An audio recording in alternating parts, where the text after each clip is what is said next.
Whenever the Bible tells us something about what it means to be a Christian, it doesn't leave us in the dark trying to figure out for ourselves what that means. It always gives us very concrete, specific examples so that we can learn what God is talking about. And that's what's happening in our gospel lesson for today, in Luke chapter 14. Jesus is teaching us something about a very important Christian virtue, one that goes by many names, actually, in the Bible. Paul, in Galatians chapter 5, lists as one of the fruit of the Spirit, gentleness, being gentle with one another, being kind to one another, and not being vicious or harsh. And in the Sermon on the Mount in Matthew chapter 5, Jesus calls it meekness, when he says, "Blessed are the meek, for they shall inherit the earth."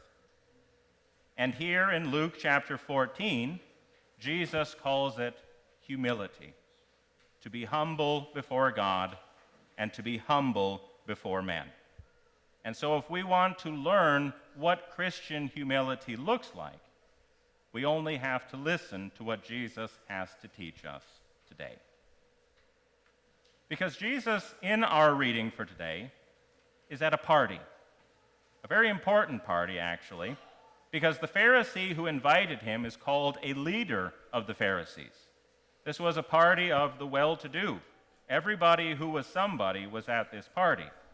And Jesus was invited by the Pharisee to come to this feast, probably because he had been preaching in the synagogue like he usually does. And so the Pharisee, maybe to impress some people, to get this new hotshot preacher that they've heard so much about, invites Jesus to come and to be at the feast as well.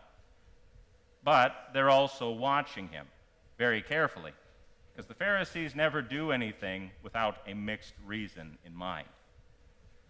But during this party, after all of the talking and the drinking and the eating, there's an interruption, a very serious interruption. A sick man comes into their midst. Now, for the Pharisees, this is a real problem, because in their mind, if someone is sick, it's because they sinned. I mean, you only have to look to a passage like John with the man who was born blind. And they ask, who sinned, this man or his parents, that he was born this way? So this man who has come into their midst, being sick, they figure, is a sinner. And for that reason, he is unclean. That means that he has ruined everything. This party might be able to be salvaged, but they've got to do something about it right now. And so that's why a debate breaks out. We're not given all the details of this debate, but we can probably guess at them. Because the main question at hand is, what do we do with this guy? The Pharisees probably started out by saying, well, get rid of him. Get him out of here. We don't want him here because he's ruining everything.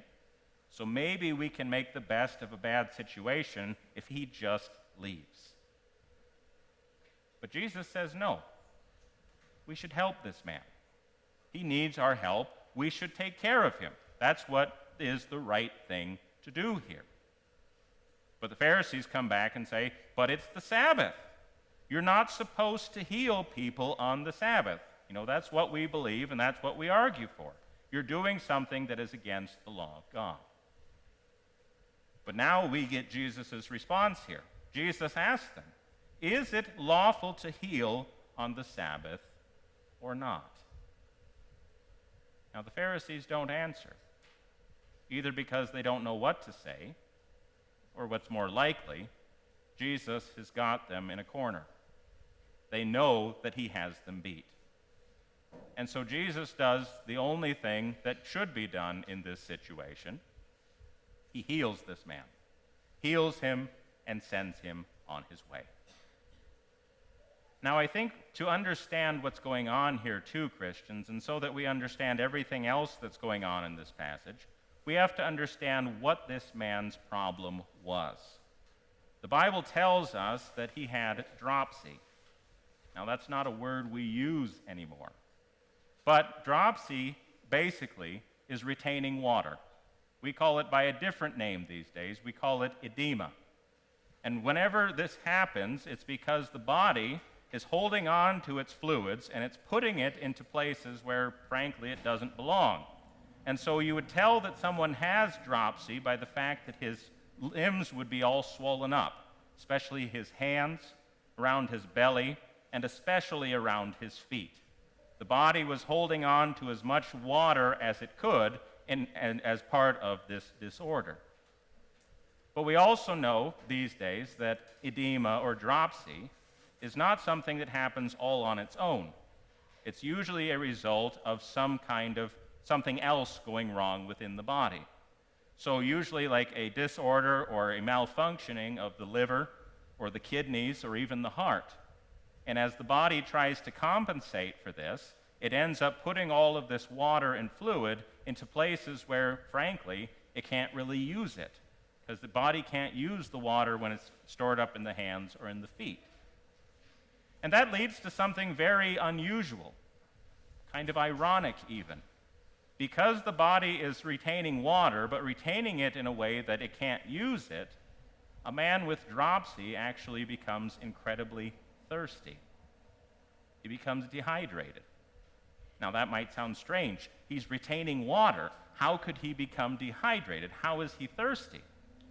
But that's exactly what's so strange about it. Because the body has put that fluid in a place where it can't use it, it needs more and more and more and more in an attempt to get the water that it needs.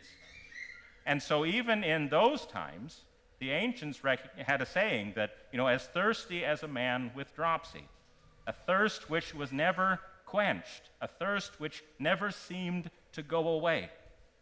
And so that's what this man was struggling with. And so Jesus heals him. He takes care of what's going on in his body. We're not told exactly what. And he causes his dropsy to go away. So he's no longer retaining water, and he's no longer thirsty. Jesus has healed him just as he said that he would. Now, the reason why I went through all of that is because there is also a different kind of dropsy at work in this passage. The Pharisees have a spiritual dropsy, a spiritual disorder. They are thirsty for the attention of other people. They are thirsty for the honor of other men. And the underlying cause that has caused this spiritual thirst for them is their pride. Their pride, which causes them to look at this poor man and to despise him, to turn away from him, to not want anything to do with him because he would wreck everything for us. And that's not what we want. And then with their thirst for the things of this world, they are constantly looking for attention from other people. That's why they sit in the best places in the house, because where you sit said something about who you were and how important you were. So as long as you were in the right spot, seen by the right people, people would think a lot better of you. But how often do we do the same, Christians? Who doesn't like to be noticed? Who doesn't like to be praised? Who doesn't like to get ahead in life, even if it means we have to step on somebody else in the process? Do we have a spiritual dropsy, a thirst for the things of this world? Jesus says that it is a product of pride, a product of a self-seeking pride which only looks out for the self and wants nothing to do with other people. If we think that way, unfortunately, we become no better than the Pharisees. But Jesus shows us what true humility is. True humility, Jesus tells us, is first of all being content with what you have. You are at the lowest place at the table, yes, but you have a place at the table. That means something. To even be there in the first place is a great honor. And so why would we look around for something better, something more than what we have, thinking that we deserve more? God has given us so much already by bringing us to the table in the first place.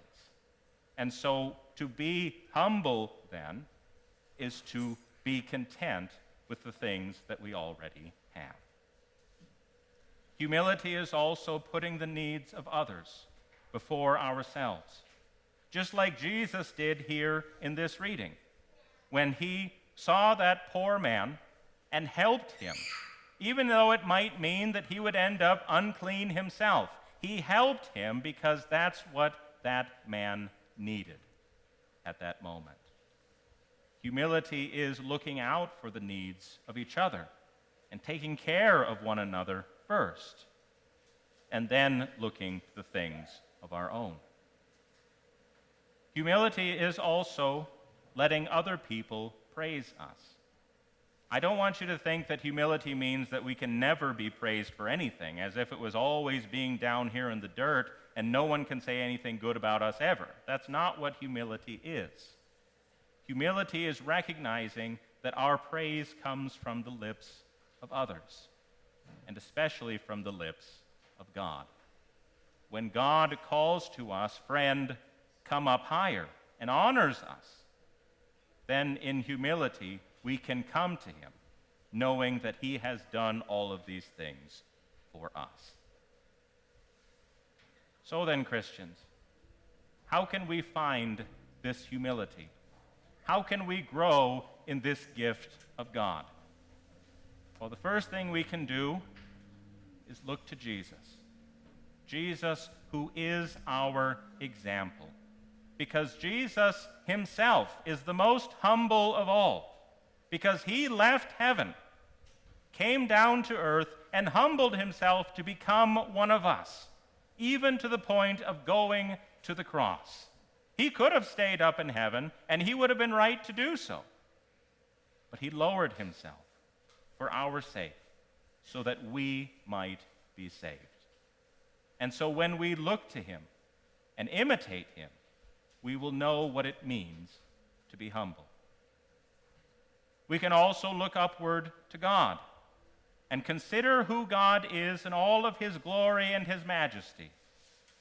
And when we do that, we will see ourselves for who we are, small in comparison to the glory of God. And that will help us and teach us what it also means to be humble.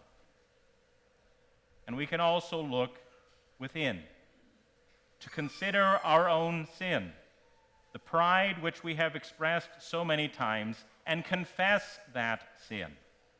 Because God, who is faithful and just, will forgive our sins and cleanse us from all unrighteousness, from the pride which has plagued us.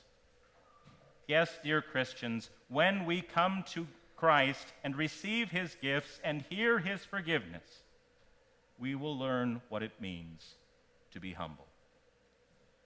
So come this day. Come and receive the gifts of Christ. Imitate him who has become humble for us. And then we will know what it means to be humble before God and men. To him be the glory, now and forever. Amen.